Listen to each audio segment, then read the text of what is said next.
गोंदिया जिल्ह्याच्या रावणवाडी पोलीस ठाण्याच्या हद्दीत ट्रक चालकाला ओलीस ठेवून 30 टनांहून अधिक तांदळानं भरलेला ट्रक लुटणाऱ्या टोळीचा गोंदिया स्थानिक गुन्हे शाखेनं पर्दाफाश केला।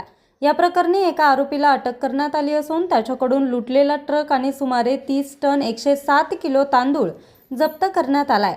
जप्त केलेल्या मुद्देमालाची एकूण किंमत सुमारे 18 लाख रुपये असून उर्वरित फरार आरोपींचा शोध सुरू आहे।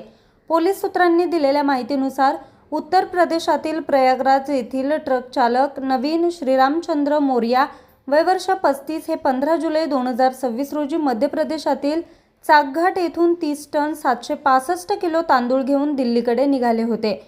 16 जुलै रोजीच्या रात्री सुमारे 12 वाजण्याच्या सुमारास ट्रक रावणवाडी परिसरात पोहोचताच 4 अज्ञात आरोपींनी त्यांचा रस्ता अडवला।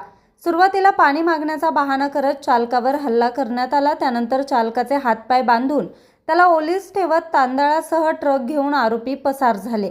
या घटनेप्रकरणी चालकाला तक्रारीवरून रावणवाडी पोलीस ठाण्यात भारतीय न्याय संहितेच्या संबंधित कलमांनुसार गुन्हा दाखल करण्यात आलाय।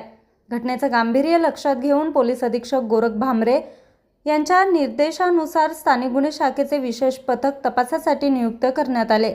तपासादरम्यान मिळालेल्या गुप्त माहितीनुसार लुटलेला ट्रक तांदूळ गंगाझरी पोलीस ठाण्याच्या हद्दीतील कोहका येथे लपवून ठेवण्यात आल्याचं निष्पन्न झालं। त्यानुसार पोलिसांनी सापळा रचून संजय राजकुमार दमा हे वय वर्ष 20 राहणार कोहका जिल्हा गोंदिया याला ताब्यात घेतलं।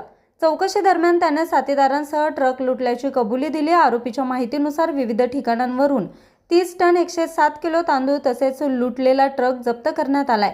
जप्त केलेल्या तांदळाची किंमत सुमारे 8,13,699 रुपये तर ट्रकची किंमत 10 लाख रुपये असल्याचं पोलिसांनी सांगितलं।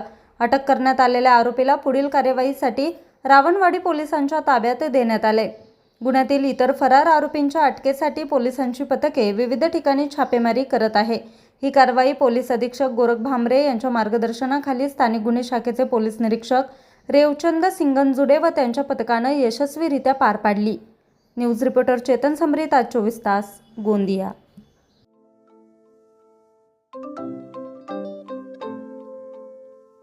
नवनवीन आणि ताज्या घडामोडींसाठी आज 24 तास सबस्क्राईब करा। त्याचबरोबर बेल आयकॉनवर क्लिक करा आणि मिळवा आमच्या बातम्यांच्या नोटिफिकेशन्स। तसेच आज 24 तासची प्रत्येक बातमी आपल्याला कशी वाटली हे कळवा, लाईक करून, कमेंट करून आणि आमच्या बातम्या शेअर सुद्धा करा।